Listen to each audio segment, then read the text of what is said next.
नमस्कार, आप देख रहे हैं खबर प्याली और मैं हूं श्रुति श्रीवास्तव। जब जब देश में कोई जंग छिड़ी है, तो देश की तीनों सेनाएं जल, थल और वायु एक साथ उस जंग का मुकाबला की है।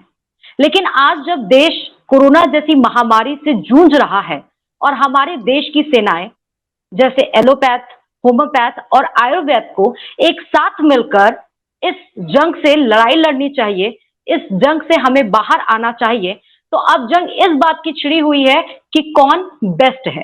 आज इसी पे हम डिस्कशन करेंगे और हमारे साथ डिस्कशन के लिए जुड़े हुए हैं डॉक्टर प्रांजल अग्रवाल, जो कि एग्जीक्यूटिव डायरेक्टर हैं आईएमए के। बहुत बहुत स्वागत है सर खबर प्याली पर जुड़ने के लिए। और डॉक्टर सुनील के वैदिक, जो कि प्रेसिडेंट हैं world health resource and development के और मेडिकल एडवाइजर हेड हैं ट्रू आयुर के। बहुत बहुत स्वागत है सुनील जी हमारा खबर प्याली पर जुड़ने के लिए और इस विषय पे अपनी बातों को रखने के लिए। मेरा सवाल दोनों डॉक्टर से है। सबसे पहले कि अगर हम देखें सर, 100 साल पहले जब स्पेनिश फ्लू आया था, उस समय हमारी जो मेडिकल फैसिलिटीज थी वो इतनी स्ट्रांग नहीं थी। लेकिन 100 साल के बाद जब कोरोना जैसी महामारी आई, हमारी मेडिकल फैसिलिटीज और प्रैक्टिसेस दोनों बहुत स्ट्रांग हुई। तो आप लोगों के हिसाब से कोविड के दौरान हमारे साइंस और टेक्नोलॉजी का इसमें क्या रोल रहा है? दोनों के व्यूज, दोनों डॉक्टर्स के व्यूज मैं चाहती हूँ इस पर। डॉक्टर प्रांजल जी। मुझे लग रहा है कि हम लोगों ने जो ये पूरा अभी प्रोग्राम हम लोगों का चल रहा है, ये इट इज जस्ट बिकॉज कि एक जो कंट्रोवर्सी चल रही है, जो एक कथित बाबा की तरफ से चलाई गई है एलोपैथी को लेकर और आयुर्वेदिक को लेकर, उनकी वजह से है। तो अगर हम लोग रोल की बात करें, जितनी भी मेडिकल साइंस की विधियां हैं, जैसे एलोपैथी, आयुर्वेदिक, यूनानी, सिद्धा, सबका अपना अपना रोल है। कभी भी ऐसा हुआ ही नहीं। इसीलिए मैं आपको और जितने भी दर्शक हम लोगों को देख रहा हूं, मैं सबको क्लियर करना चाह रहा हूं, ये जो है मीडिया की तरफ से या और लोगों की तरफ से काफी गलत मैसेज पब्लिक में जा रहा है कि it is allopathic versus Ayurvedic या आयुर्वेदिक वर्सेस एलोपैथिक। ये कहीं भी मुद्दा था ही नहीं। हम लोग कभी भी, एलोपैथी ने या आईएमए ने कभी भी नहीं कहा कि हाँ आयुर्वेदिक मेडिसिन काम नहीं करती या उनका खंडन किया हो। बिल्कुल भी नहीं, ऐसा कुछ भी नहीं है। ये सारा मैटर सिर्फ जो एक अपमान हुआ है, जो 1.5 साल से करीब लाखों हम लोगों के जितने मेडिकल डॉक्टर्स हैं, जितने स्वास्थ्य कर्मी हैं, उन सब के ट्रीटमेंट को, जैसे कथित बाबा ने, जो खुद एक क्वालिफाइड आयुर्वेदाचार्य भी नहीं है, उन्होंने जिस तरीके से अपमान किया है, वो सिर्फ उसके खिलाफ आवाज उठाई जा रही है। डॉक्टर प्रांजल जी ने जो बात कही उससे एक हद तक मैं भी सहमत हूँ, निश्चित रूप से। डॉक्टर साहब ने ये जो बात कही कि ये आपसी मतभेद का समय नहीं है, और डॉक्टर साहब ने इस बात को स्वीकार किया हालांकि कि आयुर्वेद और होम्योपैथी और एलोपैथी और सिद्धा, यूनानी, योग वगैरह ये सभी चिकित्सा पद्धतियां एक स्तर पे मानवता को बचाने के लिए हैं, ठीक है। और उन्होंने, आपने स्वीकार भी किया कि आयुर्वेद ने और योग ने भी बहुत अपना बड़ा रोल प्ले किया है इसके अंदर। लेकिन मैं ये बात पूछना चाहूंगा कि क्या यह बात केवल आप कहने के लिए ही अधिकृत है? क्या डॉक्टर लेले ये बात एक बार भी अपने मुंह से मानने के लिए तैयार नहीं थे? जब स्वामी रामदेव जी ने, जो योग के प्रशिक्षित गुरु हैं, ध्यान रखिए, आप जब बात कर रहे हैं कि कोई ऐसा व्यक्ति जो कि अधिकृत नहीं है आयुर्वेद के लिए, तो पहले हमें यह समझना पड़ेगा कि आयुर्वेद के कितने सारे डिविजन्स हैं, ठीक है। आयुर्वेद के जो डिविजन्स हैं उसमें योग भी आता है, उसके अंदर जीवन जीने की पद्धति, शैली भी आती है। तो हम ये नहीं कह सकते कि वो पूरी तरह से अनधिकृत हैं। वे योग की शिक्षा के लिए पूरी तरह से अधिकृत हैं, वे योग की चिकित्सा के लिए पूरी तरह से अधिकृत हैं, और इसी कारण से उन्होंने अपना एक व्यू दिया, उन्होंने बताया। और ऐसा नहीं है कि उनकी टीम ने आज तक कोई बहुत बड़े रिसर्चेस किए नहीं, उनके पास में पूरा डाटा पड़ा है इस चीज का कि उन्होंने किस तरीके से योग के माध्यम से, आहार चिकित्सा के माध्यम से, प्राकृतिक चिकित्सा, आयुर्वेद के माध्यम से उन्होंने कोविड पॉजिटिव के जो सिम्टोमेटिक पेशेंट्स हैं, जो असिम्टोमेटिक पेशेंट्स हैं, जो प्री सिम्टोमेटिक पेशेंट्स हैं, उनको ठीक किया है।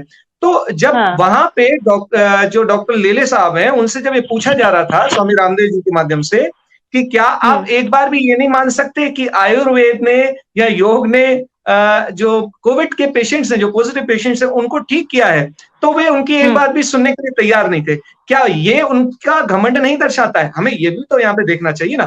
कोविड को आए हुए लगभग 1.5 साल होने जा रहे हैं और हम सेकेंड वेव को बीट नहीं कर पाए, थर्ड वेव की इंतजारी में है।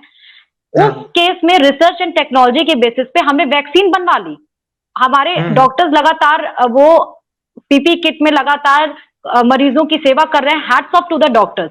लेकिन आयुर्वेद जो इतना संजीवनी बूटी जैसी जो लेकर आया जड़ी बूटी जिसने प्राण को बचा लिया, वो रिसर्च एंड टेक्नोलॉजी में फिर क्यों पीछे रह गया? क्यों नहीं कोई ऐसी काट निकाल के लाया कि जो कोविड जैसी महामारी को कंट्रोल कर सके? जी, मैं इस बारे में आपको 2-3 बातें बताना चाहूंगा। पहले तो ये बात हमें जान लेनी चाहिए कि ऐसा नहीं है कि आयुर्वेद के डिपार्टमेंट ने इसके लिए कोई पहल नहीं की। जो स्वामी रामदेव जी की अगर हम बात करें तो उन्होंने ये इस बात की शुरुआत की और कोरोनिल नाम से दवाई निकाली और उसको सामने प्रस्तुत किया कि ये कोविड पॉजिटिव पेशेंट्स के लिए बहुत ही फायदेमंद साबित हो सकती है। लेकिन उसी समय क्या हुआ, मेडिकल काउंसिल ऑफ इंडिया के जो सदस्य हैं, जो माननीय जो अधिकारी हैं, उन्होंने ही उनकी बायकॉट करना शुरू कर दिया। ये तो कुछ ऐसा हुआ कि एक घर का ही व्यक्ति दूसरे घर के व्यक्ति की बात को नजरअंदाज कर रहा है। क्या रिसर्च और अनुसंधान पर आधारित नहीं था ये? क्या आईसीएमआर की रिपोर्ट पे आधारित नहीं था ये? क्या यह जो औषधि निकाली गई, जो ये कोरोनिल जो किट निकाला गया, क्या ये पूरी तरह से साइंटिफिक अध्ययनों से पूरी तरह से च्युत था? क्या इसमें बिल्कुल भी किसी तरह की कोई ऐसी व्यवस्था नहीं थी कि जिसमें कोविड पॉजिटिव पेशेंट्स के जो सिम्टम्स आ रहे हैं उनको ठीक करने के कोई सामर्थ्य हो? और हम इस बात को क्यों भूल रहे हैं कि क्या प्राकृतिक सोर्सेस के माध्यम से अगर कोई व्यक्ति अपने घर पे बैठे बैठे ठीक हो सकता है, तो आप उसे केवल एक फोबिया क्रिएट करवा के जबरदस्ती आप उसे घरों से बाहर निकलवा करके और आप उसे एलोपैथी की ओर ले जा रहे हैं। पर आ रहा हूं, मुझे मेरी बात पूरी करने का समय दीजिएगा। पहली इंपॉर्टेंट चीज ये है कि ये मुद्दा वापस आयुर्वेदिक वर्सेस एलोपैथिक हो गया। ये आयुर्वेदिक वर्सेस एलोपैथिक बनाया जा रहा है केवल वो कथित बाबा के दिए हुए जो एक गैर जिम्मेदाराना स्टेटमेंट है उसको ढकने के लिए। ये एक राजनीतिक प्रक्रिया, मैं आपको समझाता हूं। जैसे देश के कुछ चंद नेताओं ने अपने राजनीतिक खाली जो है फायदे के लिए ये किया कि कह दिया हम वैक्सीन नहीं लगवाएंगे, वैक्सीन पानी है, वैक्सीन जो है गौमूत्र से बनी है, वैक्सीन भाजपा की है, वैक्सीन लगवाने से कोरोना हो जाता है। तो देश में क्या हुआ, 130 करोड़ या 150 करोड़ लोग जो हैं उन सब के दिमाग में वहम आ गया, भ्रम की स्थिति उत्पन्न हो गई। कुछ को अभी तक ये स्थिति है कि सेकेंड वेव आने के बावजूद मैं इंडिविजुअल अपनी बात करूं तो कम से कम मुझे दिन भर में 10 लोगों को ये बात क्लियर करनी पड़ती है कि नहीं वैक्सीन लगवाना चाहिए कि नहीं लगवाना चाहिए। इस पर मुझको उनको बताना पड़ता है, मेरे पास ऐसे सवाल आते हैं। तो ये सिर्फ राजनीतिक फायदे के लिए हुआ। अगर आज की डेट में देश के सारे राजनेता, सारे अभिनेता जिन पर पूरे देश नजर बनाए रखता है, जितने क्रिकेटर्स हैं, खाली ये लोग अगर सब लोग अपनी वैक्सीन लगवा लें और अपनी अपनी फोटो अपने सोशल मीडिया अकाउंट पर पोस्ट कर दें और जितने उनके फॉलोअर हैं उनसे बोलें कि हम करवा चुके हैं वैक्सीनेटेड, आप भी करवाएं, तो ये दिक्कत आती ही नहीं। ये दिक्कत सिर्फ इसलिए आई क्योंकि उन्होंने अपने राजनीतिक फायदे के लिए ऐसा किया और इसी वजह से कोरोना की सेकंड वेव, मुझे अपनी बात पूरी करने दीजिए, क्योंकि इसी वजह से कोरोना की सेकंड वेव इतनी खतरनाक हुई। क्योंकि पहले कोरोना की फर्स्ट वेव के बाद जब 1 जनवरी के बाद से वैक्सीनेशन का प्रोग्राम शुरू हुआ, तब ऐसे कई सारे वैक्सीनेशन सेंटर थे जहां पर लोग वैक्सीनेशन करवाने जाते ही नहीं थे। वो अब बातें बनाई जा रही हैं कि वैक्सीन बाहर भेजी गई कि अंदर भेजी गई। अगर इतने सारे वैक्सीनेशन सेंटर बने हुए थे तो उनमें भीड़ जो अब लगती है, स्लॉट अब जो तुरंत फुल होते हैं, वो पहले क्यों नहीं होते थे? ये इंपॉर्टेंट बात है। दूसरा, इन्होंने कहा कि बाबा अधिकृत हैं कि नहीं है, ये इस पर इन्होंने मुद्दा उठाया। बाबा अधिकृत तब तक थे जब तक वो योग गुरु थे, जब तक वो योग सिखा रहे थे, तब तक पूरा देश उनसे योग सीख रहा था। जब वो व्यापारी बन गए, जब आज वो बिजनेसमैन की कैटेगरी में आ चुके हैं, तब माफ कीजिएगा मेरी नजर में वो अब बिल्कुल भी अधिकृत व्यक्ति नहीं है। सुनील जी, प्रांजल जी ने 2 सवाल आपके लिए किए। एक मेडिकेशन को लेकर कि क्या जो नॉर्मल डिजीज है, बीमारियां हैं, उसको लेकर क्या प्रॉपर क्योर है। दूसरा मिक्सोपैथी को लेकर। दोनों के आंसर्स मैं चाहती हूँ आप दीजिए। देखिए, मैं सबसे पहले डॉक्टर प्रांजल जी का धन्यवाद करना चाहूंगा कि उन्होंने मुद्दे को सीधा सीधा न लेकर के घुमा फिरा करके उन्होंने राजनीति भी इसके अंदर डाली, उन्होंने धर्म नीति भी इसके अंदर डाली, लेकिन वो भूल गए कि इसके अंदर जो अर्थ नीति वो लेकर के आए हैं वो कहाँ जाएगी। आप इस बात को गौर करे बिना नहीं जा सकते कि जिस वायरल डिजीज का जो ये पेंडेमिक पीरियड आया, जिन्होंने आपने ये पेंडेमिक पीरियड डिक्लेयर किया, और उसके बाद में इस वायरल डिजीज के ट्रीटमेंट के लिए आप स्टार्टिंग में एंटीबैक्टीरियल मेडिकेशन दे रहे हैं। जो एंटीबैक्टीरियल मेडिकेशन हमारे जीआई ट्रैक्ट को खराब करता है, उसके कई सारे ऐसे साइड इफेक्ट्स हैं जिससे हमारी इंटेस्टाइनल एब्जॉर्प्शन रेट कम हो जाती है। सरल शब्दों में कहें, जो कि सामान्य जनता भी समझ सके, कि पाचन क्षमता हमारी दुरुस्त नहीं रहती। हुआ ये कि लंबे समय तक एंटीबायोटिक लेने के बाद में फिर लोगों की जब पेट खराब होने शुरू हो गए, उल्टी दस्त होने शुरू हो गए, तो ये कहा जाने लगा कि भाई ये भी एक कोरोना एक नया सिम्टम है। तो हम देख पा रहे हैं कि किस तरीके से उन दवाइयों को जिनको कि WHO ने इसके स्टैंडर्ड में काउंट ही नहीं किया, उनको भी एक भेड़ बकरी की तरह इंसान को इंसान न समझते हुए, यहाँ ध्यान रखिए, मैं पुनः एक बात कहता हूं, मैं यहाँ पे डॉक्टर्स का विरोध नहीं कर रहा हूं। जो इन्होंने योग्यता पे प्रश्न उठाया ना, मैं उस प्रश्न पे उनका जवाब दे रहा हूं कि क्या वे लोग योग्य थे जिन्होंने जब वायरल डिजीज हुई तो उसके लिए एंटीबैक्टीरियल मेडिसिन का चुनाव किया, पहली बात। दूसरी बात, क्या उस समय जिस आपने अभी थोड़ी देर पहले कहा था कि जब हमारे पास में कोई पेशेंट ट्रीटमेंट के लिए आता है तो हम शुरुआत में उसको कहते हैं कि भाई घरेलू इलाज करें, आप शुरुआत में ये परहेजी बरतें वगैरह करें, तो क्या उनके पास में इन विकल्पों की कमी नहीं थी? क्या उस समय उनकी योग्यता कम नहीं हुई ये बताने के लिए कि क्या घरेलू जो नुस्खे हैं उनका आप उपयोग कर सकते हैं, आप एलोवेरा का उपयोग कर सकते हैं, आप तुलसी का उपयोग कर सकते हैं, आप अदरक का उपयोग कर सकते हैं। देखिए, जब बात करते हैं ना योग्यता की, तो सबसे पहली योग्यता की शुरुआत होती है हमारे घर से। हम बचपन से ही क्या इस बात को नहीं सीखते आए हैं कि तुलसी का उपयोग करते हुए, जो हमारे घर के अंदर ही है, तुलसी का उपयोग करते हुए भी हमारी इम्यूनिटी को हम बेहतरीन कर सकते हैं। तो या अश्वगंधा का उपयोग करके हम अपने आप को, गिलोय का उपयोग हम करके अपने आप को जो है हमारी रोग संक्रामक क्षमता को अच्छा कर सकते हैं। अगर ऐसा करते हुए हम अपने आप को स्वस्थ बनाए रख सकते हैं, तो ऐसे व्यक्ति को जो ऐसी सलाह देता है, आप उसको कहते हैं कम शिक्षित व्यक्ति है।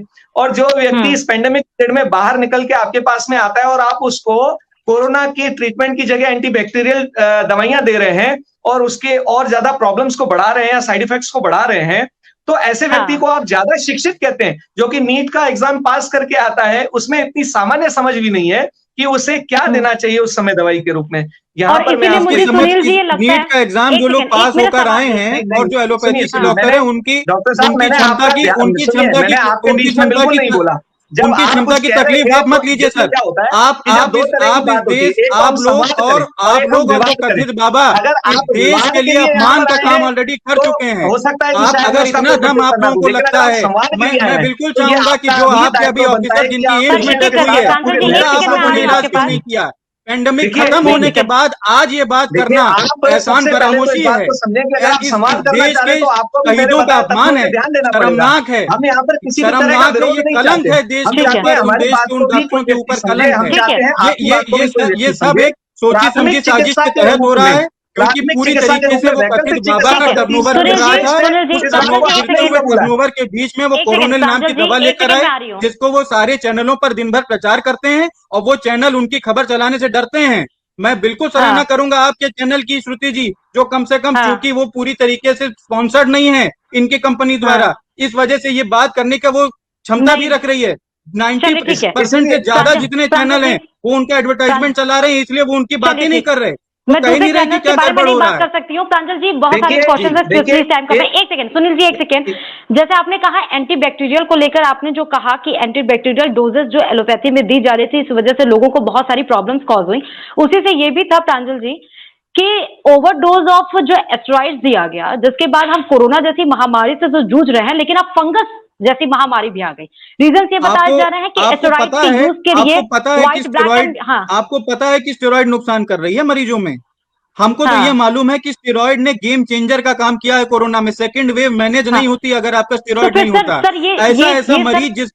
ऐसा मरीज जिसको कोविड निमोनिया बुरी तरीके से जकड़ चुका था, उसमें स्टेरॉइड ने गेम चेंजर का काम किया है। तो सर ये क्यों बोला जा रहा है कि आज की तारीख में 1.5 साल जब कोरोना का निकल चुका, 2 वेव निकल चुकी, 2.5 करोड़ के ऊपर केस ठीक हो चुके, तब ये कथित बाबा आकर, जिनकी योग्यता डॉक्टर के बराबर है ही नहीं, वो सवाल उठा रहे हैं कि नहीं तुम्हारी दवाइयां बेकार हुई। हम क्यों जवाब देंगे इनको? नहीं प्रांजल जी जब पेंडेमिक निपट गया, मैं ये जानना चाह रहा हूँ, अगर ये कथित बाबा इतने काबिल थे तो इन्होंने, जब इनके पास पैसा भी है, संपत्ति भी है, 500 बेड का अस्पताल बना के खुद इलाज क्यों नहीं शुरू किया? आयुर्वेद वर्सेस एलोपैथ ना बनाएं, क्योंकि इससे जनमानस का नुकसान होगा। इससे आपका अपना फायदा हो सकता है, आपकी कंपनी का फायदा हो सकता है, लेकिन जनमानस का नुकसान मत करिए। मेरी तो कोई कंपनी है नहीं, मेरी तो कोई कोरोना है, कोरोना गया नहीं है।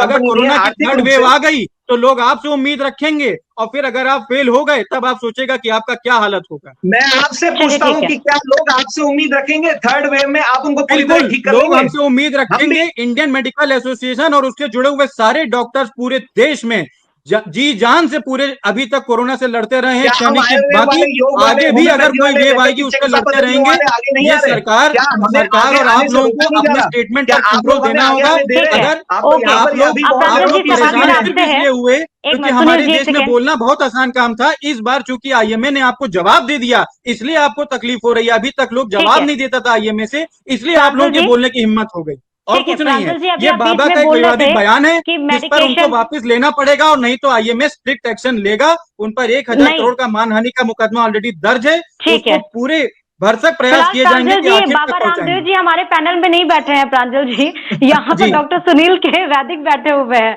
मैं नहीं, लगातार आपको बता नहीं, मैं डॉक्टर साहब से उम्मीद कर रहा था कि डॉक्टर साहब एज अ डॉक्टर बात करेंगे, लेकिन अगर ये बाबा रामदेव के वो प्रवक्ता बिल्कुल होकर बात करेंगे नहीं, तो नहीं, बिल्कुल बाबा रामदेव को नहीं, भी नहीं निश्चित प्रांजल माफी जी, मांगनी यहाँ पे पड़ेगी उनके किए हुए सवालों के नहीं, ऊपर। यहाँ पे कोई प्रवक्ता की तरह नहीं बात कर रहा है। He is the Ayurvedic doctor, वो अपनी बात बता रहे हैं। उन्होंने इस देश के नहीं, मेडिकल सिस्टम पर बहुत बड़े सवाल उठाए, और ऐसे सवाल लेकिन उठाए सर जिससे प्रांजल लोगों के सर, मन में अच्छा ठीक है, विश्वसनीयता पर देखिए, सवाल खड़े हो उस बात जाएंगे, को साइड में लोगों का उस बात नुकसान को होगा। साइड में रख के मैं मेरे प्रश्नों का क्वेश्चन, मेरे प्रश्नों का जी उत्तर दीजिए प्रांजल सर। बताइए। जैसे अभी आपने कहा कि एलोपैथी की वजह कि अब क्या हो रहा है कि वैक्सीन को आप भी 10 कॉल्स आती हैं और आप बताते हैं लोगों की वैक्सीन लगवाना जरूरी है, वैक्सीन की इंपॉर्टेंस बता रहे हैं। ये जो अविश्वसनीय, जो लोगों में जो ये इनकॉन्फिडेंट जो पैदा हो रही है लोगों में, वो क्यों हो रही है? मतलब कि मैंने आपको भी अब लोग बताया, क्यों, जितने वो जितने क्यों राजनेता हैं उन्होंने पहले ही कह दिया कि नहीं ये वैक्सीन में ये है, वैक्सीन में वो है। जब इतनी या सारी फिर सर भ्रम की ये है, स्थिति पैदा कर दी एक मिनट तो एक क्या होगा? मिनट, या फिर ये है, ये आप फिर या तो ये है कि प्लाज्मा थेरेपी हमने देखा वो फेल हो गई। अभी तो फिलहाल मना कर दिया गया ना सर प्लाज्मा मैं थेरेपी को बताऊं, लेकर, मैं बताऊं वैक्सीन इसका तो लगवाने मैं एक के ये मुख्य बाद जानना भी चाह कारण रहा क्या हूँ, है? लगाएंगे। क्या प्लाज्मा मैं थेरेपी बता केवल सकता हूँ इंडिया इसका में हो मुख्य रही थी? कारण क्या है। वैक्सीनेशन के हाँ बाद में जो डेथ हुई है उसको लोग हाँ नजरअंदाज नहीं कर पा रहे हैं। वो उनकी नजर में आ हाँ रही है, वो दिख रही है कि हाँ वैक्सीनेशन के हाँ बाद में जिनकी इम्यूनिटी लेवल लो रहता है उनकी डेथ हो रही है, वो डेथ कॉज हो रहा है। आप उनको कैसे हाँ नजरअंदाज कर सकते हैं? आप डाटा हथकंगन को ड्रॉ आरसी करिए, क्या, पढ़े लिखने को डाटा ड्रॉ फारसी क्या? करेंगे तो जब आपको हम निकल देख कर रहे आएगा हैं कि इसके पहली वेव लगवाने जो के कम पश्चात में खतरनाक ऐसे थी। सिम्टम्स पैदा हो रहे हैं हाँ जिससे हम पूरी तरह से बीमार हो रहे हैं, नई नई समस्या हमारे सामने आ रही है, यहाँ तक कि हाँ लोगों की मृत्यु भी हो रही है। तो लोग आगे बढ़ करके क्यों जाएंगे वैक्सीनेट कराने, जबकि हमारे पास एक बहुत ही अच्छे विकल्प है। और एक हाँ चीज का मुझे जवाब दीजिए डॉक्टर साहब, कि ये जो हाँ वैक्सीनेशन होता है यह दरअसल दवाई होती है या फिर कि वही वायरस होता है जो हमारे शरीर के अंदर डाला जाता है जिससे हमें बचाने के लिए कोशिश की जाती है? मैं आपसे ये सवाल पूछना चाहता हूं। अगर तो वह मैं वायरस है आपके आपके तो सवाल अगर की तो 2 वह पॉइंट वायरस, हैं। मैं समझ सुनिए गया सुनिए आपका सवाल। देखिए मैं मैं संवाद समझ कर गया रहा आपका हूं, सवाल। तो आप, अगर मैं संवाद कर रहा हूं तो आप भी धैर्य से सुनिए मेरी बात को। जी अगर तो हमारा वायरस ही डाला जा रहा है तो भाई अगर हमें रेस्पॉन्ड तो हमारी इम्यूनिटी को ही देना है, तो क्यों ना हम अपनी इम्यूनिटी को ही बेहतर करें। अगर हमारी इम्यूनिटी बेहतर है तो फिर जो चलते फिरते वायरसेस हैं उनसे हम ग्रसित हैं तो वो भी आएंगे, तब भी हमारी इम्यूनिटी उनसे लड़ेगी। तो क्यों ना हम अपनी इम्यूनिटी पे ध्यान दें बनस्पत इस बात के कि हम ऐसी दवाइयों का उपयोग करें जो हमारी इम्यूनिटी को सप्रेस कर दे। आपने खुद ही ने कहा कि ऐसे कई इम्यूनोसप्रेसेंट्स भी आपने दिए हैं, कई ऐसी मेडिकेशन दिए हैं जिससे इम्यूनिटी जो है डाउन हुई जिससे है। इम्यूनिटी तो जब स्ट्रांग हो, ऐसा हुआ हाँ है, तो उसके बाद में जो उसके रिजल्ट आने हैं, जो कंसिक्वेंसेस आने थे वो आए, और उसी को मद्देनजर रखते हुए आप सामान्य जो पब्लिक है उसने भी निर्णय लिया। आप ये नहीं कह सकते कि हमारी जो भारतीय जनता है वो मूर्ख है। वो मूर्ख नहीं है, वो देख रही है, वो महसूस कर रही है। उसके पास में मेडिकल टर्मिनोलॉजी नहीं है, इसका मतलब वो ये नहीं है जानती कि भाई उसके स्वास्थ्य के साथ में क्या खिलवाड़ हो रहा है। यह तो वो अच्छी तरह से समझ ही रही है ना। तो हमें ये देखिए, हम प्रतिनिधि हैं, हम उनके स्वास्थ्य के प्रतिनिधि हैं, मेडिकल साइंस के प्रतिनिधि हैं। हमें यह समझना चाहिए कि हमें जो उन्हें सलाह देनी है वो सलाह ऐसी हो कि उनकी जान को बचाए, ना कि हम अपनी एलोपैथी को लेकर के बहुत रूढ़िवादी होकर के और चले आगे। अगर आपको ये लगता है, जो कि आपने पहले कहा भी था लेकिन उसको व्यवहार में लागू नहीं कर पा रहे, अगर आपको ऐसा लगता है कि आयुर्वेद ने अपनी भूमिका निभाई है, होम्योपैथी ने अपनी भूमिका निभाई है, तो हमें यह भी निर्णय लेना होगा कि हमें कब कौन सी औषधि का उपयोग करना है। शुरुआत आते ही क्या हमें सीधे एलोपैथ फिजिशियन के पास में भागना चाहिए, या फिर अपने मनोस्थिति को संयमित रखते हुए, सकारात्मक विचारधारा रखते हुए, आयुर्वेद का, जड़ी बूटियों का, घरेलू नुस्खों का उपयोग करते हुए पहले अपने आप को स्वस्थ बनाए रखें? क्यों हम इतना फोबिया क्रिएट कर रहे हैं कि भाई ये हो गया और फिर हमें तुरंत तत्काल जो है उधर जाना है, और फिर हमारे इसी बीच में ठीक है डॉक्टर सुनील जो डॉक्टर प्रांजल, अब इस बीच में ये भी एक पैनिक क्रिएट हो गया है कि कोविड की 3rd वेव आने वाली है। अब इसमें एलोपैथ, आयुर्वेद या होम्योपैथ, मुझे नहीं पता कि कौन सी पैथी यहाँ पर यूज में आएगी या कोविड के थर्ड वेव को कौन मैनेज कर पाएगा। लेकिन मैं चाहती हूँ कि दोनों एलोपैथ की तरफ से और आयुर्वेद और होम्योपैथ की तरफ से क्या ट्रीटमेंट, हमने क्या प्रिकॉशंस लेनी शुरू कर दी है, क्या ऐसा मैनेजमेंट किया है कि कोविड के थर्ड वेव से हम बच पाए, एटलीस्ट जो कोविड के सेकेंड वेव में हमने देखा वो सिचुएशन हमें ना फेस करनी पड़े। डॉक्टर सुनील, अब मैं अपना जवाब एक बार दे देता हूं। मैं अपनी बात रखूंगा, पहले मैं अपनी बात रखूंगा। डॉक्टर साहब ने काफी कुछ कहा है, तो मैं इसके मैनेजमेंट के लिए मेरा एक अपना सुझाव है। देखिए, जब हम बात करते हैं थर्ड वेव की, ये थर्ड वेव हो, सेकंड वेव हो, फर्स्ट वेव हो, ईश्वर ना करे फोर्थ वेव भी आए, हम थर्ड वेव की भी क्यों ये आशा रखते हैं कि वो थर्ड वेव आएगी। लेकिन अगर हम इतनी आशा रख के बैठे हैं तो हम ये क्यों नहीं समझ सकते कि जब वायरस अपडेट हो सकता है तो इंसान क्यों नहीं, जब वायरस अपडेट हो सकता है तो हमारा शरीर क्यों नहीं, जब वायरस अपडेट हो सकता है तो हमारा मन क्यों नहीं। क्या हम उसके अपडेट होने का इंतजार करें? क्या हम अपने आप को अपडेट ना करें? क्या हमारा ये कर्तव्य नहीं बनता, दायित्व तो नहीं बनता कि सामने दुश्मन खड़ा है, हम अपने आप को तैयार करें उसके लिए, लड़ने के लिए, अगर आप उसे दुश्मन मानते हैं, पहली बात।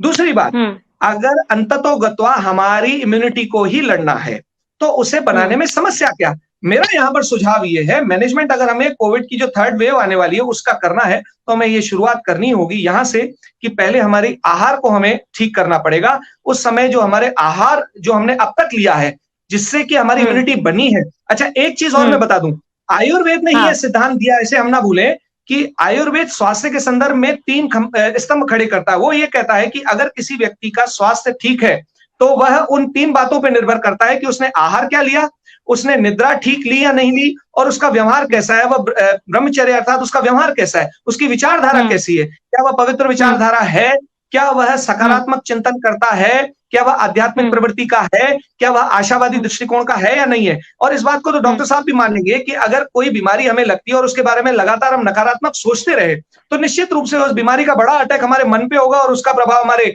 नर्वस सिस्टम पे होता है और उसी की वजह से हमारा शरीर फेल होता है या शरीर का कोई अंग फेल होता है, उसी की वजह से हमारी डेथ होती है। तो जब ऐसा है तो जब ऐसा है तो क्यों ना हम प्राथमिक स्तर पे पहले घर से शुरुआत करें, अपनी दिनचर्या को बदलें और फिर उसके साथ में अगर कभी बाय चांस, वैसे तो इम्यूनिटी अगर हमारी बनी हुई है तो निश्चित रूप से हमें कहीं किसी तरह की इलाज की जरूरत ही नहीं, क्योंकि कोई परेशानी नहीं आने वाली। पर अगर आ भी जाती है तो शुरुआत इस स्तर पे हमें आयुर्वेद का और होम्योपैथी का चुनाव करना चाहिए प्राथमिक चिकित्सा के रूप में।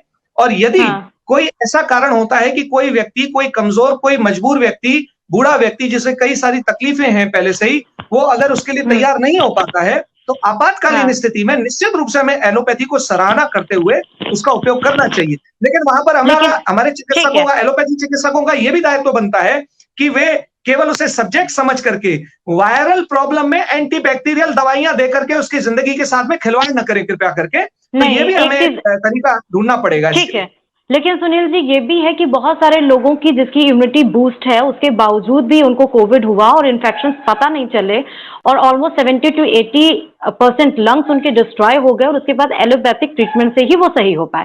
तो हम इसको बिल्कुल भी निग्लेक्ट नहीं कर सकते हैं कि किसको प्रायोरिटी देनी है या किसको नहीं। This is not the issue. मुझे लगता है प्रांजल जी आप अपने व्यूज आप रख सकते हैं।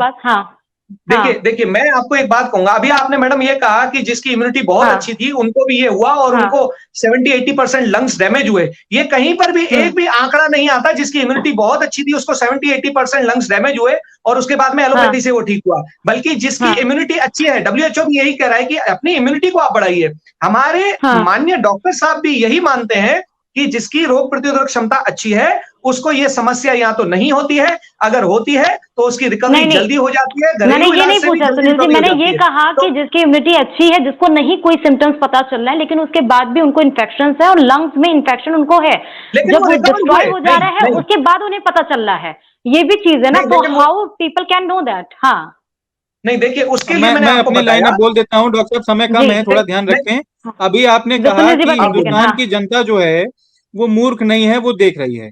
मैं भी ये आपको बता देना चाहता हूं कि चाहे हिंदुस्तान के डॉक्टर्स हों, ठीक है, ऐसा नहीं है कि मरीज सिर्फ नॉन मेडिकोज ही हुए हैं, डॉक्टर्स भी मरीज बने हैं, वही डॉक्टर्स भी वही दवाइयां खाए हैं जो बाकी सारे लोगों को खिलाई गई हैं। तो आप अगर कहना चाह रहे हैं कि वो सारे डॉक्टर्स, मुझे अब अपनी बात बोल लेने दीजिए प्लीज, बीच में मत बोलिएगा।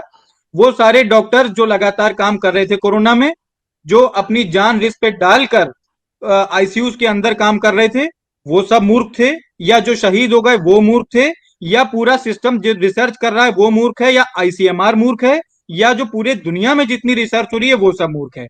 आप कह रहे हैं एंटीबैक्टीरियल नहीं यूज होती है, आप बिल्कुल ये अपनी व्यक्तिगत सोच अपने तक रखें। मैं अपने मरीजों को, अपने डॉक्टर्स को ये कभी नहीं समझा सकता कि एंटीबैक्टीरियल यूज नहीं होगी। जब भी वायरल इन्फेक्शन होगा, बॉडी का इम्यून सिस्टम उसको डिफेंड करने में लगेगा, तब बॉडी में बहुत सारे बैक्टीरियल इन्फेक्शन एक साथ पकड़ जाएंगे। उसके बाद आप एक नहीं मल्टीपल प्रॉब्लम्स को फेस कर रहे होंगे। एक बात। दूसरी बात, कभी भी स्टेरॉइड प्राइमरी ट्रीटमेंट में नहीं दी गई किसी भी मरीज को, ये आपकी जानकारी बिल्कुल गलत है। हमेशा स्टेरॉइड का यूज, ये जब ये स्टेरॉइड यूज होना शुरू हुआ, इसके बाद ये गाइडलाइन डॉक्टर्स की तरफ से क्लियर भी की गई हैं, अपडेट भी की गई हैं कि स्टेरॉइड का यूज कब करना है। हम लोग सीटी स्कैन करवाते थे, उस सीटी स्कैन की जो वैल्यू आती थी, या मरीज का अगर ऑक्सीजन सेचुरेशन 94% के नीचे गिरता था, जब हमें लगता था कि अब इसको कोविड निमोनिया डेवलप होना शुरू हो रहा है, और उससे ऊपर की लाइफ सेविंग ड्रग्स हम सब पूरी तरीके से कुछ है ही नहीं, अवेलेबल ही नहीं था। रेमडेसिविर नकली कितना बिका वो सब लोगों ने देखा।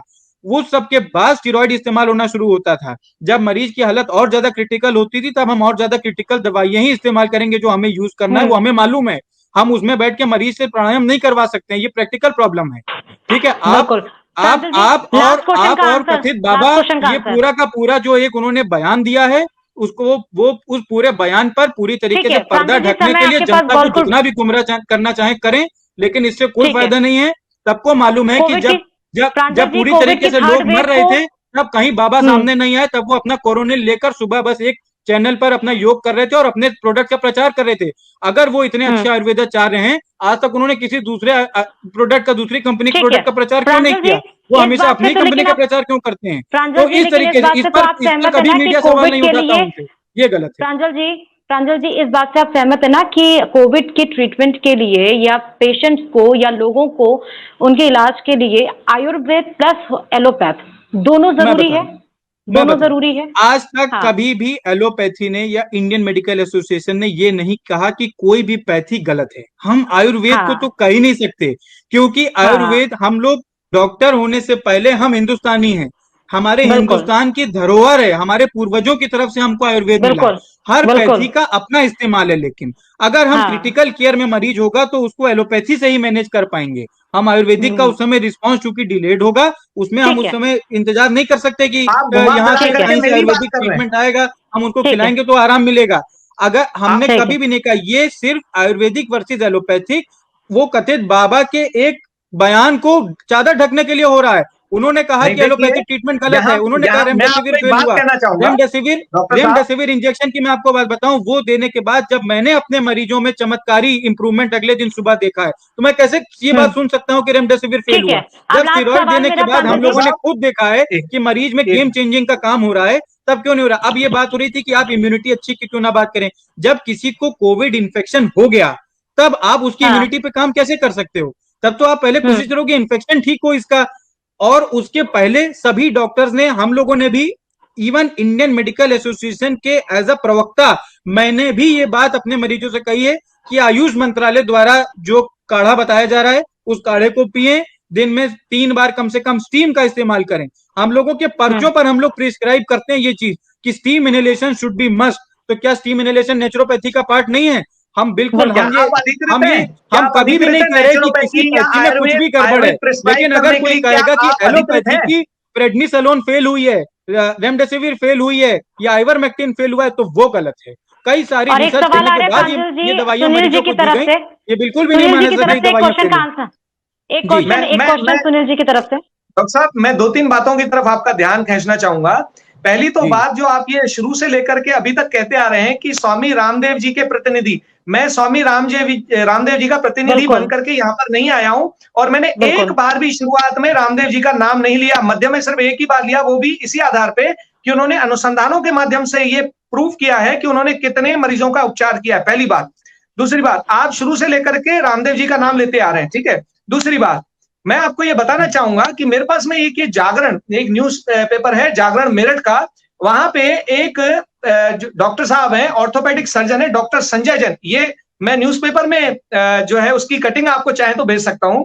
ये लिखा हुआ है यहाँ कि orthopaedic surgeon doctor Sanjay Jain ने डॉक्टरों व निर्माया रिसर्च संस्थान के साथ मिलकर दिल्ली हाईकोर्ट में जनहित याचिका दायर कर आईसीएमआर और नीति आयोग को भी पक्ष बनाया है। याचिका में कहा गया है कि कोरोना इलाज के प्रोटोकॉल में शामिल दवाओं से शरीर की अपनी प्रतिरोधक क्षमता खत्म होती जा रही है, जिसके कारण से कोरोना के मरीजों में बढ़ोतरी हो रही है। अब आप मुझे बताएं कि आप अपने ही जो सुयोग के चिकित्सक हैं उनकी कही गई बात पे क्या प्रश्न चिन्ह खड़ा करेंगे? स्वामी रामदेव जी के लिए तो आपने कह दिया, मैंने कोई बात कितने डॉक्टर्स हैं? आपने देश भर में कितने डॉक्टर्स हैं? देश भर में कितने डॉक्टर्स हैं एलोपैथी के? खूब सारे हैं, वो तो आपको ज्यादा संख्या पता होगी। एक का आप एग्जांपल दे पा रहे हैं जिन्होंने व्यक्तिगत रूप से ऐसा किया है, जिन्होंने व्यक्तिगत रूप से ऐसा किया? उनकी व्यक्तिगत सोच कुछ भी हो सकती है। आप ये कहना चाह रहे हैं कि जिन्होंने एक ने कहा वो सही है, जिन्होंने बाकी ने कहा वो गलत है? उन्होंने समूह के साथ नहीं, देखिए उन्होंने समूह के साथ, अब आंखें जिसकी खुले जिसकी नहीं खुलेंगी उनको कितना भी सामने बता दीजिए, वो नहीं खुलेंगी। अब यहाँ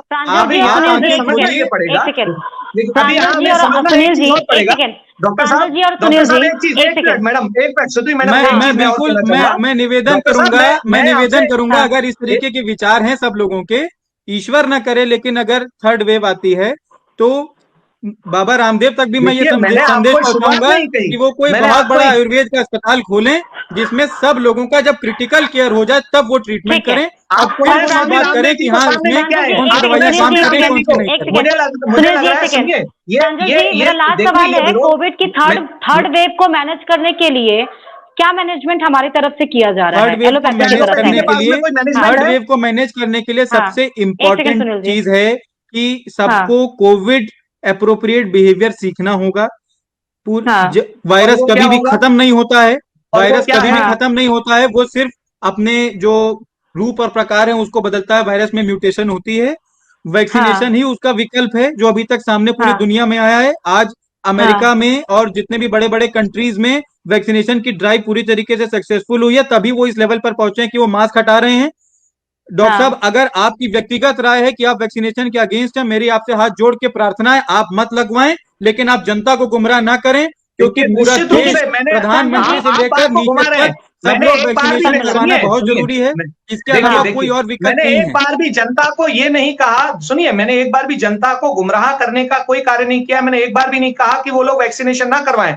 मैंने आपको ये बताया कि वैक्सीनेशन के जो तथ्य सामने आए हैं वो ये हैं। दूसरी तथ्य सामने जितने आए हैं उसको मैं ये क्लियर कर दूं, वैक्सीन जो हमारे देश के हैं उसको पहले से कहा जा रहा है कि 70 से 72% एफिशिएंट हैं, 100 में 70 लोग उससे ठीक होंगे।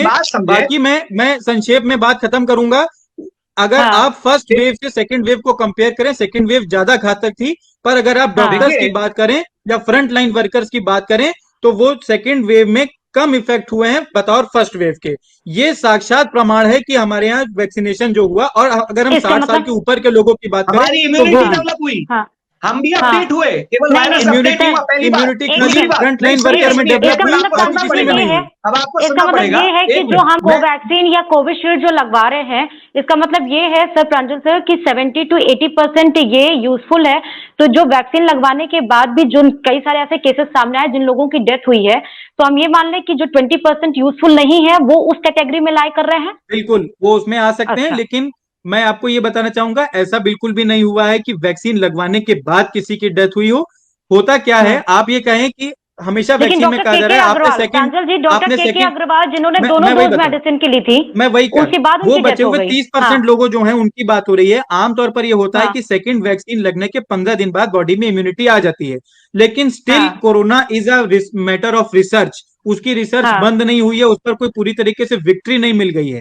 हम ये कह रहे हैं कि 70% लोग ऐसे हैं जिनमें वैक्सीन लगने के बाद अगर कोविड हुआ भी तो ऐसे हालात नहीं हुए कि उनकी जान का चांसेस हो जाए कि ये रहेंगे कि नहीं रहेंगे। ये हुआ, अच्छे रिजल्ट देखने को मिले तभी। सर प्रांजल सर, आपने बोला कोरोनल बिहेवियर को अगर हम ना बोले तो हम कोविड के कोविड एप्रोप्रिएट बिहेवियर, जैसे भीड़ भाड़ ना करें, हाथ सैनिटाइज करते रहें। बहुत ज्यादा जैसे एकदम से फर्स्ट वेव के बाद लोग बहुत लापरवाह हो गए थे, मास्क सब तरफ हट चुके थे, शादियों में फिर से 400 600 लोगों की भीड़ इकट्ठी होने लगी थी, रैलियां बहुत बड़ी बड़ी होने लगी थी। वो सब पर अभी ध्यान रखने की जरूरत है। जितने भी लोग बाहर के देशों से आ रहे हैं उनसे हम लोग सर्टिफिकेट लें कि वो वैक्सीनेटेड हैं कि नहीं है, ताकि हम पूरी तरीके से अपने देश को इम्यून कर सकें। ठीक है, लास्ट 30 सेकेंड है सुनील जी, क्योंकि समय हमारे पास बिल्कुल भी नहीं बचा है। जी, मैं एक चीज और, एक तरफ और ध्यान आपका दौड़ाना चाहूंगा कि यहाँ पर मैं बात करूं नोबेल प्राइज विनर की, ल्यूक मॉन्टेग्नर। उन्होंने ये कंफर्म किया है कि किसी भी तरह का वैक्सीनेशन लेने के बाद में, किसी भी तरह का, ध्यान रखिए यहाँ पर बात हो रही है किसी भी तरह का, चाहे वो भारतीय हो चाहे वो बाहर का विदेशी हो, लेने के बाद में एक भी % चांस नहीं है कि अगले 2 या 3 साल के बाद में वो व्यक्ति जिसने वैक्सीनेट करवाया है वो जिंदा बचेगा। ये मेरी अपनी बात नहीं है, व्यक्तिगत बात नहीं ये है। जो आपकी रिपोर्ट है इसका ऑलरेडी खंडन हो चुका है, ये पूरी फेक न्यूज निकली है। आप व्हाट्सएप यूनिवर्सिटी की बात कर रहे हैं, ये जो आप कह रहे हैं ये मैंने भी सुना था, इस पर हम लोगों ने पूरे तथ्यों की जांच कर लिया है, ये पूरी तरीके से गलत है। और जब तक आप जांच ना कर लें तब तक आप एक ऐसे पब्लिक प्लेटफॉर्म पर ना बोलिए, क्योंकि फिर पब्लिक गुमराह हो सकती है। पब्लिक के दिमाग में डर बैठ जाएगा कि मैं 2 साल में खत्म हो जाऊंगा। देखिए नोबेल प्राइज, सुनिए, जैसे नोबेल प्राइज मिलता है, आप डॉक्टर हैं डॉक्टर साहब, आप डॉक्टर हैं डॉक्टर साहब, ये बताइए कि कोई ऐसा चीज है जो मैं आपकी बॉडी के अंदर डाल दूं वो जाके 2 साल बाद असर करेगी आप पर, कि मार डालेगी? ऐसा पॉसिबल है? मैं पूछता हूँ, नहीं, ये कैसे संभव है? ये कैसे संभव है? आप इतनी अनर्गल, एक अनर्गल बात को आप जो उन्होंने एक खंडित न्यूज है, जो फेक न्यूज है, उसको आप इस तरीके से पब्लिक प्लेटफॉर्म पर कह रहे हैं, ये एक दूसरा गैर जिम्मेदाराना बिहेवियर है। मैं आपको फिर से एक बार उसी बात का जवाब दे रहा हूं जो आपने बात कही कि क्या पहले आप अभी इंटरनेट पर जाकर इस न्यूज को पहले दोबारा रिसर्च करिए, आप देखिए कि ये न्यूज जिसको आप शेयर कर रहे हैं ये सही है कि नहीं है, फिर हम लोग बात करेंगे। इस बात पे रिपोर्ट आई है कि that was a fake news Sunil ji, जो निकल के आई थी रिपोर्ट। सुनिए, मैं बात वो नहीं कर रहा हूं कि ये फेक है कि रियल है, मैं आपसे ये बात कह रहा हूं कि ये आवाज उठी है, इस बात को समझे जरा, ये आवाज उठी है, तो जब भी कोई आवाज उठती है ये जरूरी नहीं है ना कि वो फेक ही होगी या रियल ही होगी। बिल्कुल, अगर वो जेन्युइन है तो उसको चेक करिए। दूसरी बात, जो आपने सवाल पूछा उसका मैं जवाब देना चाहूंगा। आपने कहा कि अगर कोई अभी आपको प्रॉब्लम आपके अंदर कुछ शरीर के अंदर डाला जाए 2 साल के बाद में इफेक्ट दिखाएगा, क्या ये संभव है? निश्चित रूप से संभव है। क्या आपकी एलोपैथी चिकित्सा पद्धति में जो सॉल्ट्स हैं उनके बाद में बहुत लंबे समय के बाद, लंबे ड्यूरेशन के बाद में इफेक्ट नहीं आते? क्या उनकी वजह से लिवर या किडनी या जो मेजर ऑर्गन्स हैं वो डैमेज हो जाते हैं? बहुत सारी मेडिसिन अगर हम खा लेते हैं तो उसके बाद भी उसका इफेक्ट दिखाई पड़ता है, आते ही है। One time dead inoculated virus को डालने के 2 साल बाद अगर आ रहा है तो ये आपके लिए रिसर्च का मैटर है, आप इसको प्लीज इंटरनेशनल जर्नल में पब्लिश कराइए। इतने लोग जो इतने बड़े बड़े देश लगे हुए हैं, डॉक्टर सुनील हमारे साथ जुड़ने के लिए, डिस्कशन करने के लिए बहुत बहुत शुक्रिया।